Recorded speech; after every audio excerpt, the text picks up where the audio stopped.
Welcome to another episode in Troubled Old Man with a Dog, the continuing saga of life with JD. You know, my dear Benjamin, who has detached, would have called me on the phone, I'm sure, and said, "And how's that working out for you, Jer?" Because he used to say those kind of things to me when I used my big mouth to get myself in trouble.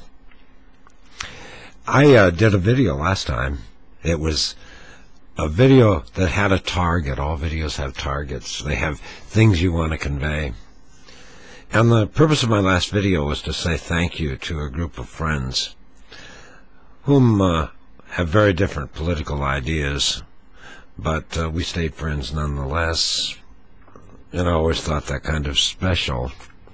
It was because of an email that I received right after I did the video that I thought was very good. And it was from the guy the person who's told that story about the deer eating the rose bush. And he wanted me to know that he was outraged because I had committed libel and slander and destroyed his life, and I don't know all. So I wrote him a letter back immediately, and I said, "My God, I am so sorry. I did not mean to do this. It wasn't my intent. In fact, I didn't even know who you were. I did not know." He had said in his letter that he told the story because he wanted people to know that .22 caliber guns were dangerous and that they could kill. I didn't hear that part of the story, but I kind of knew that. I had told the story because I don't think you should point guns at things unless you plan on killing them. And besides that, I was taught by Franciscans, it's in my genes, that we must respect other creatures. You know, it has to do with Saint Francis of Assisi. He talked to animals, they said. I'm not sure that Saint Francis did, but they said he once talked to a wolf and told it to get out of town. Anyway, I had been as apologetic as I could when I wrote him. And then I get another email from him. And this one says, "Jerry, this has nothing to do about the deer. It has to do with you doing a YouTube clip about what I said in our little group. Now, you've said that you're sorry about it. Now, if that is the case, delete the clip and do another. If not, you will never hear the end of it. We all like you, Jerry, even me. Well, I don't think so by the sounds and the threats in this email. So do the right thing. Oh, just so you know, Jerry, I didn't talk about this tonight on the radio. I would like to get past this so we can all remain friends." Well, I don't respond to threats. I'm sorry. It's cost me friends in the past, and it probably will cost me friends in the future. I think friends are people that accept people for who they are and what they are. In teaching a broadcast class, I tell the students, you will never succeed in talk radio if you do not have credibility. Your ideas may be different than other people's ideas, but when you address your audience, you must speak to them with truth. Even if your idea is twisted and wrong, if it's what you think, that is what you should say. And if you can't maintain credibility, you will not succeed in this business. However, that may have changed. We don't teach broadcasting anymore because the business has kind of gone away, and there are people like Rush Limbaugh that are tools of political organizations and disgrace our business. I thought about it. I actually was thinking about removing the video when I received that second email.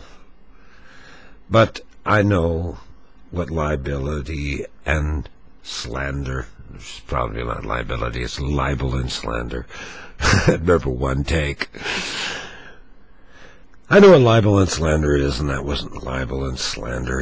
He told the story. The story was repeated. He also wasn't identified, nor was the group. And if I wanted to viciously attack this guy, I would have used his name. And I could have. It still would have been okay. It wouldn't have been libel or slander, because he did talk about a deer that was shot for eating a rose.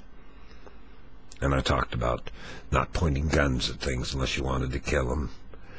But that wasn't the purpose of the video.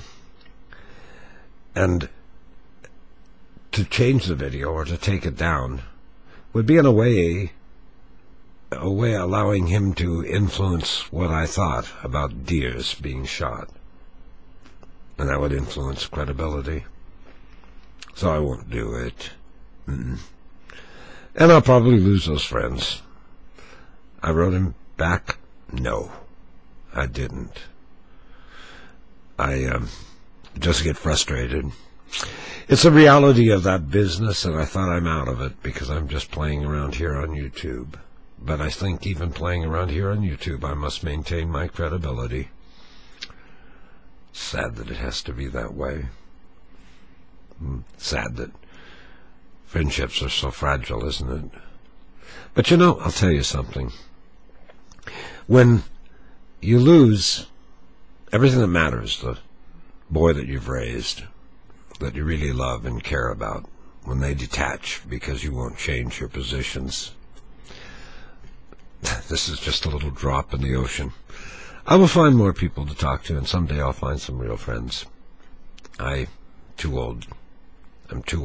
I've been through too much. I'm still thankful. It was the only birthday present that I received, and I wanted them to know it. And I'm sorry that it all went so wrong. But remove the video? Nah.